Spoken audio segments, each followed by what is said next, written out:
Hello दोस्तों, स्वागत है नए अप्रोच चैनल में। तो आज हम लोग बात करते हैं कि हरियाणा में जो इंसिडेंट हुआ, जिस जगह का नाम है नूंह, इसको मेवात डिस्ट्रिक्ट के नाम से जाना जाता है। तो ये क्या हुआ कि वहाँ पे जो कम्युनलिज़म जो वायलेंस हुआ है उसके रिगार्डिंग हम लोग बात करेंगे कि इसकी शुरुआत कैसे हुई। तो शुरुआत किस यूँ हुई कि 31 जुलाई दिन सोमवार था, क्योंकि सोमवार के दिन अभी सावन का महीना चल रहा है। तो इसमें क्या होता है कि बहुत तरह की यात्राएं देश के हर कोने से आप देखेंगे कि चलते हुए नज़र आएगा। तो इसी को देखते हुए जलाभिषेक यात्रा वहाँ पे शुरुआत की गई।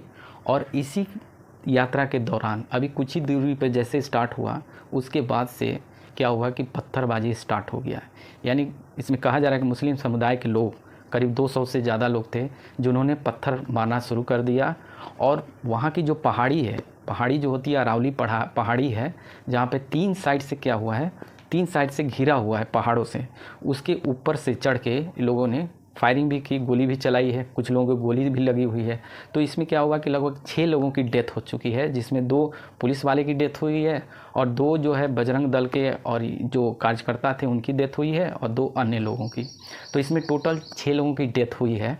और वहाँ पे क्या किया है, 144 धारा लगा दिया गया है। 176 लोगों को अभी तक गिरफ्तार की जा चुकी है। तो इसमें इस तरीके जो इंसिडेंट हुआ कहीं ना कहीं हमारे देश को क्या करता है, बहुत ही शर्मसार करता है। पूरी दुनिया में देखिए कि क्या अभी हालात बने हुए हैं, अमेरिका तक है, पूरी दुनिया में अभी लोग तरह तरह के लोग बात कर रहे हैं कि भारत में ऐसा क्या हो रहा है, कम्युनलिज्म क्लैश कैसे हो रहा है यहाँ पे। तो आप देखिएगा कि इस तरीके के इंसिडेंट को कैसे रोका जाए, क्या किया जाए, कुछ समझ में नहीं आ रहा है। गवर्नमेंट इसमें कहीं ना कहीं, हरियाणा गवर्नमेंट यहाँ पे लाचार होती हुई दिखी, क्योंकि उनका जो स्टेटमेंट है, जो खट्टर है, मनोहर खट्टर सीएम हैं हरियाणा के, उन्होंने स्टेटमेंट दिया कि मेरे पास 60,000 सोल्जर हैं, सिपाही हैं, पुलिस हैं, और 60,000 से हम सब लोगों की रखवाली नहीं कर सकते हैं। तो उन्होंने स्टेटमेंट दिया। बाद में उन्होंने ये भी कहा कि जितना भी नुकसान हुआ है, चाहे वो गवर्नमेंट का हो या फिर प्राइवेट का, तो गवर्नमेंट की जो नुकसान होगी वो सरकार भरपाई करेगी। लेकिन जो प्राइवेट नुकसान हुआ है, जैसे इसमें है कि 150 से ऊपर गाड़ियों को जलाया गया है, तो उसकी भरपाई इन्हीं लोगों से किया जाएगा। तो एक कहीं ना कहीं स्ट्रॉन्ग मैसेज देने की कोशिश की जा रही है कि जो भी हिंसा किया हो, अगर इन सारों से अगर पैसे इस तरीके से लिया जाए और सारे प्रॉपर्टी सीज करके इस तरीके से एक्शन लिया जाए, पकड़ा जाए, तो कहीं ना कहीं एक अच्छा इन्फॉर्मेशन जाएगा और कहीं ना कहीं एक डर, डिटरेंट पैदा करेगा जो लोग इस तरीके इंसिडेंट को अंजाम देते हैं। तो इस तरीके से ये स्टार्ट हुआ। हालांकि कोर्ट ने अब क्या किया कि अलर्ट रहते हुए जो सेंसिटिव एरिया है वहाँ पे सीसीटीवी की कार्रवाई की संख्या आप बढ़ा दीजिए, लगा दीजिए। और विश्व जो हिंदू परिषद है या बजरंग दल की जो रैली निकाली जा रही है, उसको अभी रोक नहीं लगा है। उसने बोला कि आप जारी रख सकते हैं। तो इस तरीके से वो लोग को परमिशन मिला है। गवर्नमेंट अलग अलग तरीके से काम कर रही है। वहीं अलवर में भी आप देखेंगे एक ऐसा वाक़या हुआ जिसमें कि कुछ लोग 50 से 100 के भीड़ में आए और मुस्लिमों को अलग करके हिंदू को अलग किया गया, और उसकी पिटाई काफ़ी बुरी तरह से इन्होंने किया। महिला तक को भी नहीं छोड़ा।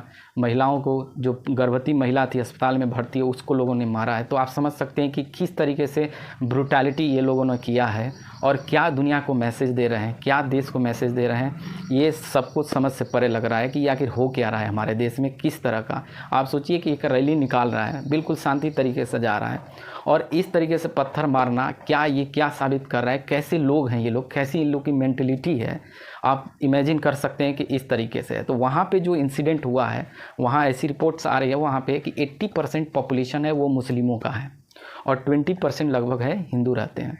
तो यहाँ पे क्या हो रहा है कि 80% होने के कारण ये लोग पहले भी धमकी दे चुका था कि इस एरिया में आप नहीं निकाल सकते हो। तो इन लोगों ने निकाला, उसका अंजाम ये देखने को मिल गया। तो सबसे सवाल यही उठता है कि क्या अपने देश में इस तरीके से रैली नहीं उठाई जा सकती है? क्या इस पे एक्शन नहीं होना चाहिए? तो इस तरीके का हालात अभी हमारे देश में बना हुआ है। वहीं अगर मेवात नूरू की बात किया जाए तो वहाँ पे कुछ टाइम पहले सरकार का 2018 में एक प्रपोजल आया था, जिसमें कि एक बात हो रही थी कि वहाँ पे RAF और CRPF का कैंप लगाया जाएगा। 2018 से ही चल रहा था, लेकिन 5 साल हो गए अभी तक लगा नहीं।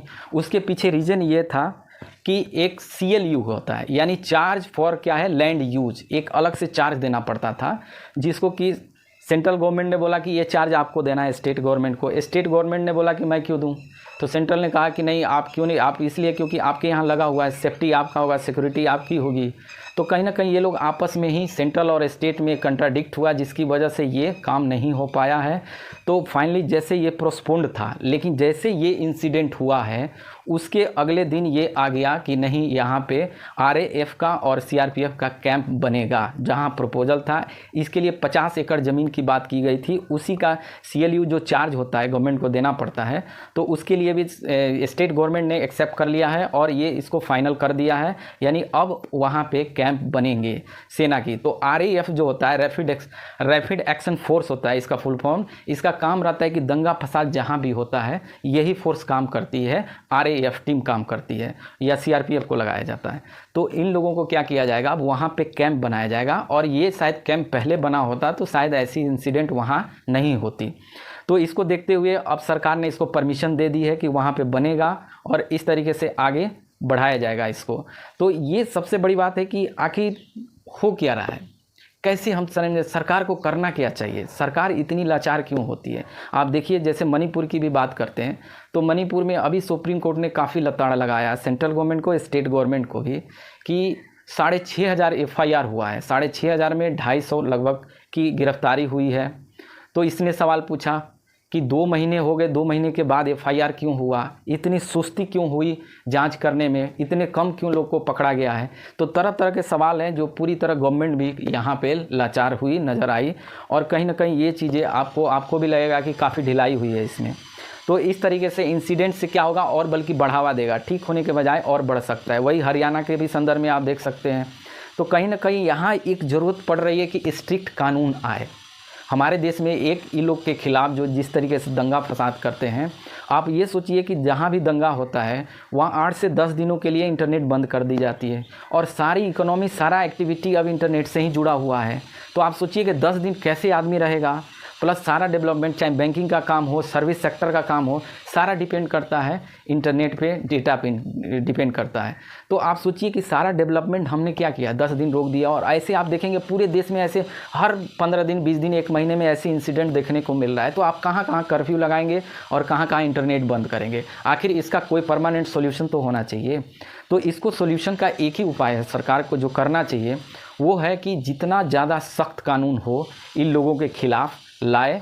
जैसे पोटा बनाए हैं, प्रिवेंशन ऑफ टेररिस्ट एक्ट, इस तरीके का कानून बनाया जो टेररिस्टों के खिलाफ इस तरीके से सख्त बनाया है। उसी तरीके से अगर हम इन लोग के खिलाफ भी बनाते हैं कि 0 टॉलरेंस होगा, किसी भी हाल में आपकी सारी ज़मीन प्रॉपर्टी जब्त करके जो भी नुकसान हुआ हो उसकी भरपाई होगी और सज़ा भी मिलेगी। और क्या होगा कि पूरे जितने लोग इसमें इन्वॉल्व होंगे, चाहे 500 हो, 200 हो, 100 हो, सबको एक भी उसमें से बचना नहीं चाहिए। इससे अगर ये चीज़ कर जाता है सरकार, अगर इस तरीके से लाती है कानून और इसको लागू कर देती है, तो कहीं ना कहीं हमें रिजल्ट दिखना शुरू हो जाएगा और ऐसी इंसिडेंट एकाएक रुक सकती है। तो कहीं ना कहीं गवर्नमेंट भी इसमें जिम्मेदार है, इस तरीके की कानून न लाना ये बहुत बड़ी बात है। क्योंकि आप सोचिए कि एक तरफ पूरी देश की इमेज बन रही है कि हम दुनिया में इतनी बड़ी इकोनॉमी बन रहे हैं, 3रे नंबर पे बनने वाले हैं, पूरी दुनिया को लीड कर रहे हैं, छोटे छोटे डेवलप कंट्री को क्या कर रहे हैं कि आगे सपोर्ट कर रहा है, टेक्नोलॉजी दे रहा है, इंडिया एक तरफ आगे बढ़ रहा है, काम कर रहा है। लेकिन वही इंटरनल जो मैटर है गवर्नमेंट का, इस पर कम ध्यान, अब ज़्यादा बाहर इसकी ध्यान ज़्यादा है। अंदरूनी जो मामला है जो इस तरीके से हो रही है, तो कहीं ना कहीं इस पर भी उतनी ही ध्यान देने की ज़रूरत है। क्योंकि ये तभी विकास करेगा जब हमारा इंटरनल सिक्योरिटी क्या होगा, स्ट्रॉन्ग होगा और इस तरह के इंसिडेंट न होंगे, तभी हमारा देश आगे बढ़ेगा। क्योंकि आप दुनिया में क्या प्रेजेंट कर रहे हैं, एक आप दुनिया को लीड कर रहे हैं कि हम सबसे आगे हैं, हम सबको साथ लेके चलने वाले हैं, और साथ ही साथ ऐसी घटना जो हो रही है इससे पूरी दुनिया भी अब मजाक उड़ाने लगी है। तो कहीं ना कहीं ये चीज़ें हमें देखना होगा कि बाहर के साथ साथ हमें इंटरनल इशू को भी देखना होगा, उसको भी परमानेंट को सोल्यूशन देना होगा, जिससे कि आने वाला समय में इस तरीके के इंसिडेंट न हो सके और इसको पूरी तरह से